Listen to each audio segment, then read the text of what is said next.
Good day, dear students. This is Nazia Altaf, your science teacher.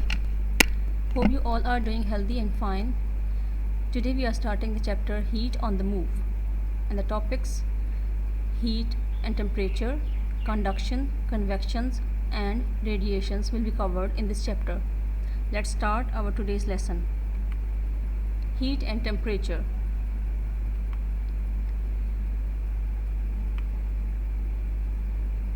Heat and temperature. Here you can see in the picture a hot horseshoe is there, which is burned to give it shape. Its temperature is about 650 degrees Celsius to 750 degrees Celsius. On the other hand, water in the bath has temperature 50 degrees Celsius. As you can see, the temperature is greater in horseshoe, but what about the heat? Which contains the more heat, the horseshoe or the bath of hot water? The answer is hot water in the bath. The reason for the different answer is that temperature is a measure of how hot or cold something is and can be read on the thermometer, whereas heat is a form of energy, although the bath water is cooler than the red hot horseshoe. It takes much more energy from the gas or electricity or from fire to heat a whole bath full of water to 50 degrees Celsius. You could also think of it like if you have a bath of cold water and you put a hot horseshoe into the water, the temperature of the bath would only rise by 1 degree or 2. So because there is so much of heat required to warm it up. Temperature and heat. Temperature is the degree of hotness or coldness of a place or a body. This is the definition of temperature. Heat is the form of energy which flows from a hot body to the cold body. Different ways of heat transfer. When you keep an object near burning wood, it becomes hot because of heat transfer. In this video, we will learn about ways in which transfer of heat can take place.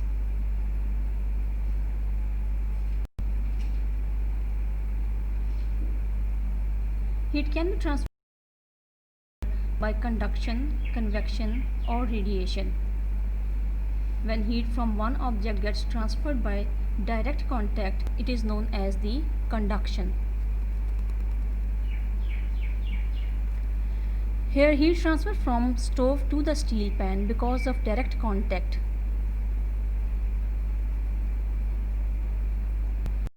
Heat also transferred from iron to the clothes by the conduction method.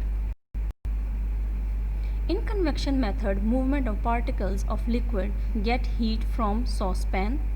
For example, in this video you can see the liquid particles which are closer to the saucepan get heated and move in the upward direction. Because they are lighter and then move randomly in the upward, and empty spaces are formed. So to fill that empty spaces, other particles move here. Now again these particles get heated and move in the upward direction. This is called the convection. In conduction and convection, there is a medium of transferring the heat. But there is no medium between sun and earth. Still we get heat from sun. When heat is transferred takes place without medium, it is called the radiation. People sitting around the fire get heat by radiations.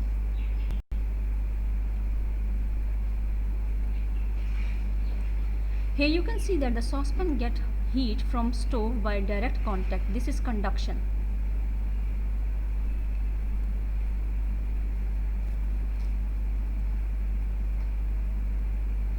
When the liquid particles get heat from the bottom of pan and starts moving randomly, this is called the convection.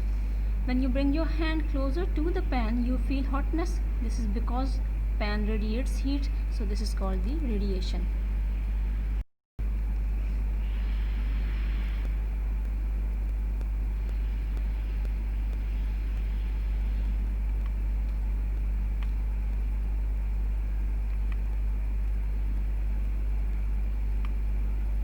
Examples of conduction.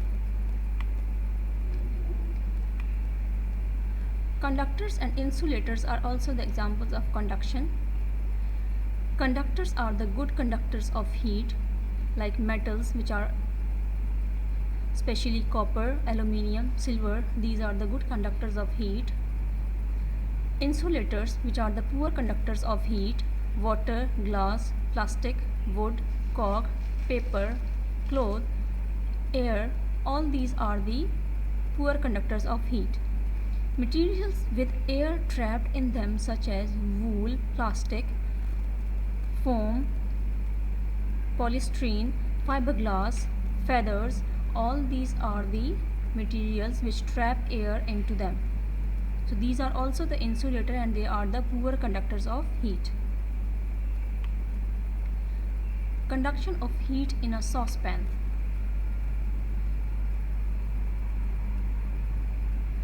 You can see over here there is a saucepan which is made up of silver material, that is steel, which is the good conductor of heat, and the handle is made up of plastic, which is the insulator.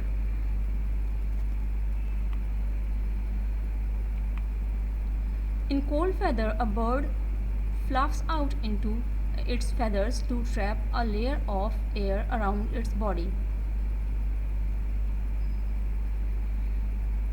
As we have learnt in the previous chapter, the hairs on the polar bear are actually tiny hollow tubes which trap air. In the same way, the birds also trap air into them. Quilts and sky jackets are also made from soft padded material which trap lots of air between the fibers. So they are protected from the cold weather due to this method.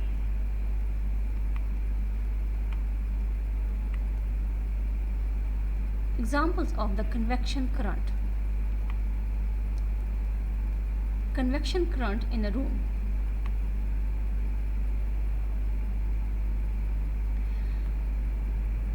This is a picture of a room.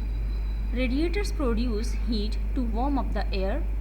Hot radiators is producing the hot radiator is producing heat to warm up the room.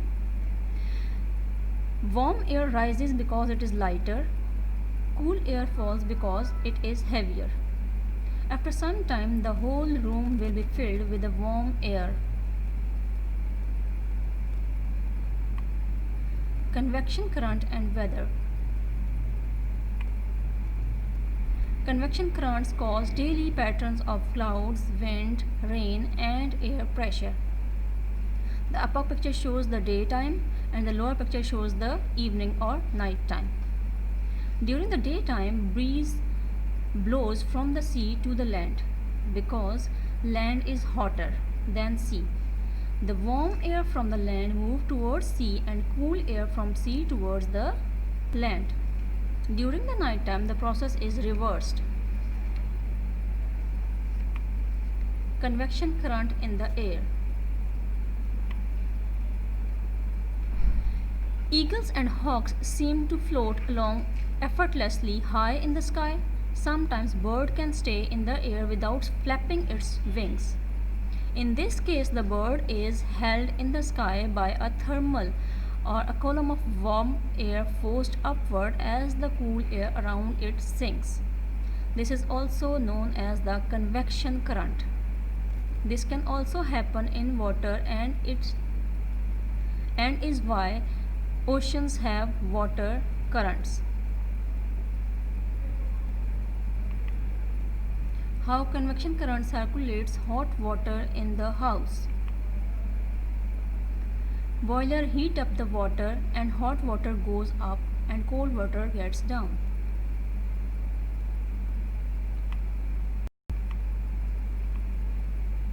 Reflecting and absorbing the radiations. In the space between Earth and Sun is almost vacuum, so there is no medium between Sun and Earth.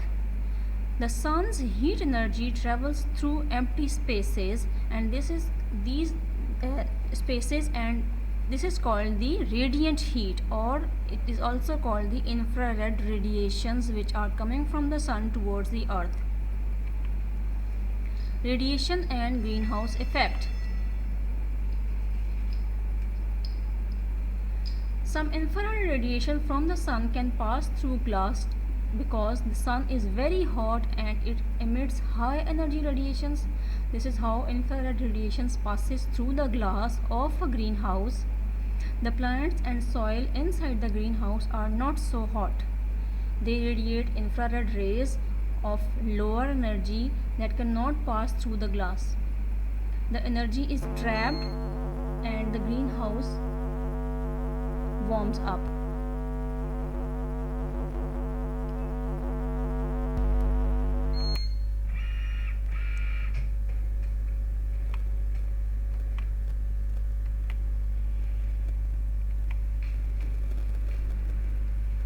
This is the radiation and greenhouse effect. Reducing heat transfer using a vacuum flask. This is the vacuum flask. Vacuum flask reduces conduction by the vacuum, and these stopper, glass, cork and air spaces, these are used to reduce the conduction. Convection reduced by the vacuum stopper and the trapped air spaces. Radiation reduces the silver glass walls. Here you can see that the vacuum flask is having stopper.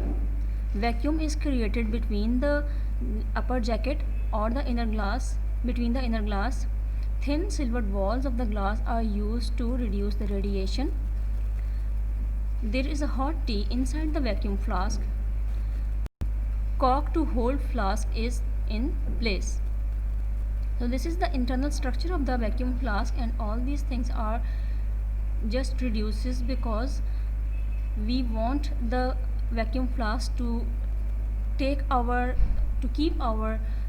liquid or the things which we are putting in the vacuum flask hot or cold for a longer time. Thermograph. The common standard for a thermal imaging camera displays warmer objects with a yellow-orange hue that gets brighter as you maneuver over it. The colder object is a blue or purple hue will display. Thermography.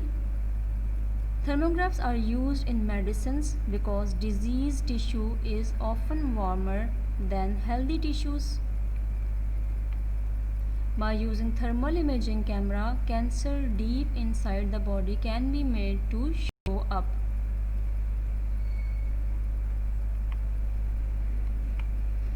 The thermograph can also show where and how heat is being lost from a building. These all are the uses of the thermograph.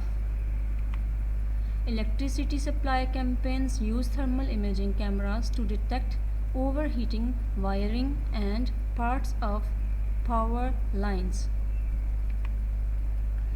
Firefighters use thermal imaging camera to locate people trapped in burning buildings.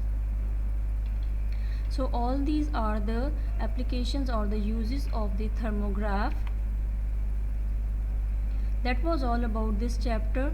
Hope you understood it well. If you have any problem or question in your mind when you resume to school, you can ask all those questions. I welcome you all to have any difficulty, you can ask. So homework, define heat and temperature. You just have to write the definitions as I have written in the previous slides. Give 3 examples of good conductors and insulators of heat for each. You can give any of 6 examples, like 3 for good conductors and 3 for insulators. Explain conduction, convection and radiation by giving 1 example for each. I have given you lot of examples, so you can take any of your choice. Draw the diagram of vacuum flask. Explain through labeling how it stops the movement of heat.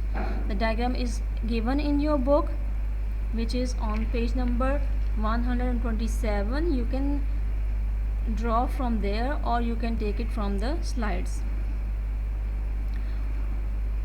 Hope you are doing the homework vigilantly, and I want you to bring your copies with complete homework. We will give you the marks according to your homework.